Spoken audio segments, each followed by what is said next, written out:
I've grown up in a family of abundance, an abundance of love, of compassion for others, of problem-solving attitude, and apart from my sweet mama, an abundance of height. My mom has always been an educator of young minds. As she says to her first graders, a problem is a problem to solve. What's your plan? This was always her question for us kids, too, whether the problem was something small, like being so bored on summer vacation, or something bigger, maybe interpersonal conflict with friends, with other young women. This mantra has been ingrained in me from the time I was very young, and I'm realizing how much it's influenced who I am as a person today. A problem is a problem to solve. What's your plan? When I was 18, I found myself in a more problematic situation than my young and very privileged mind could have ever imagined. I was raped by a coworker, by someone I had trusted. And up until this point in my life, I'd only even been kissed a handful of times, so you can imagine my deep felt sense of confusion and horror and shame. This act of violence catalyzed what would become years of long cycles of sexual violence, of not knowing my self-worth, of feeling completely powerless. Depression? What's that? Nobody I know ever talks about it. Anxiety? Is that this feeling inside my chest when it feels like my ribs can no longer contain my trembling heart, my insides? A problem is a problem to solve. What's your plan? I've always been a nerd. I pride myself in it, really.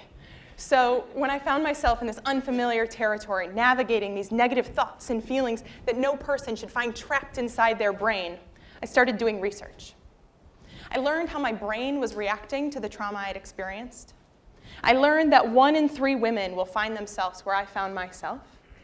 And I learned that at the time, Peru had the highest reported rate of domestic violence in the world, at nearly 70%. Peru.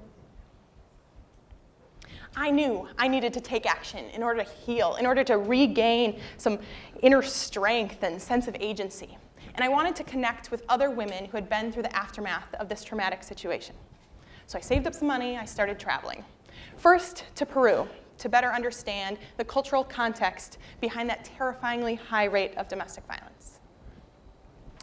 And I found myself, both literally and figuratively, in Chimbote, Peru, one of the largest, poorest cities in the world.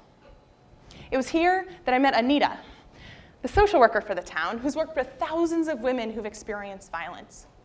Her suggestion? We need to invest in women in order to help them move forward. We need to believe women, create safe spaces for women, educate women, and create economic opportunities that allow women to thrive. Problem is a problem to solve. What's the plan? Invest in women.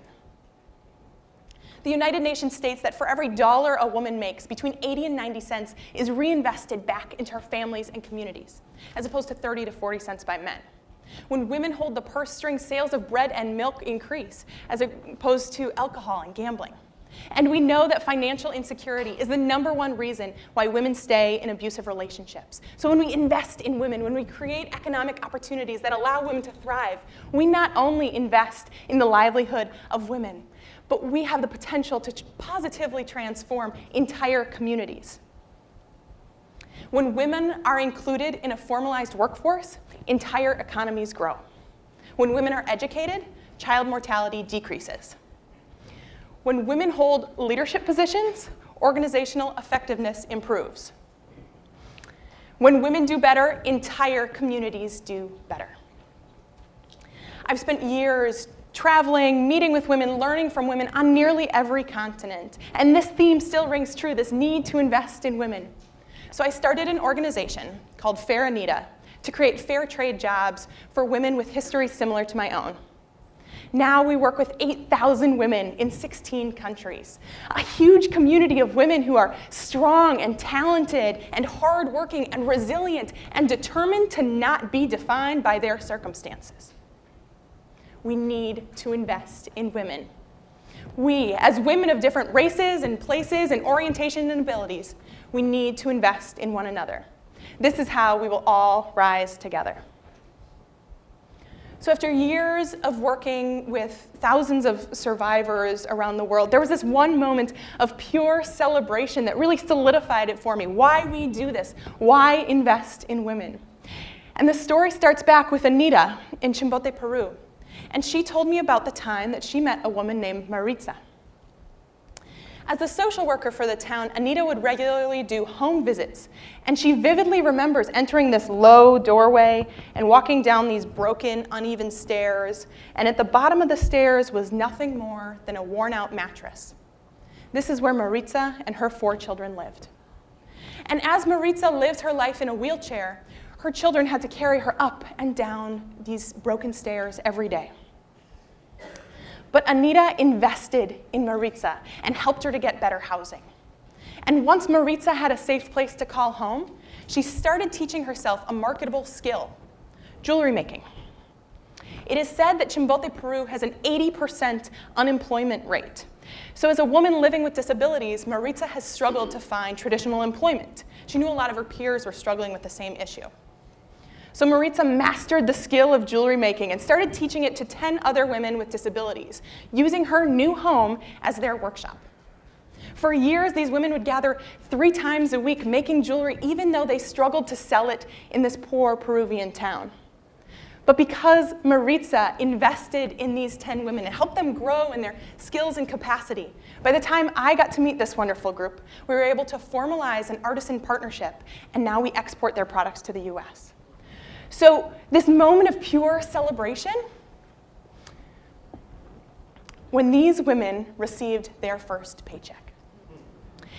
Not just their first paycheck from us, but literally their first paycheck. And after a lifetime of living on just pennies a day, you can imagine this grand sense of accomplishment, this pure joy. Because Anita invested in Maritza, Maritza could invest in these 10 women, and then this group could invest in me and our community of makers, and together we're able to multiply this impact and create economic vitality for women around the world. When we invest in one another, we're healing ourselves too. My identity is no longer that of a victim, but rather I am a woman who has overcome, a woman with agency to create change. And Maritza is no longer defined by her disability, but rather she is an internationally renowned artisan. We rise together. And we can all rise together. I think we all need something in order to heal or grow or succeed. And we all have something we can share with one another. We must invest in one another so we can create a community where we can all thrive. Investing in women can look so many different ways. We can mentor women, advocate for women, intervene on behalf of women, believe women, actually listen to women, hire women, promote women, pay women, stand up for women.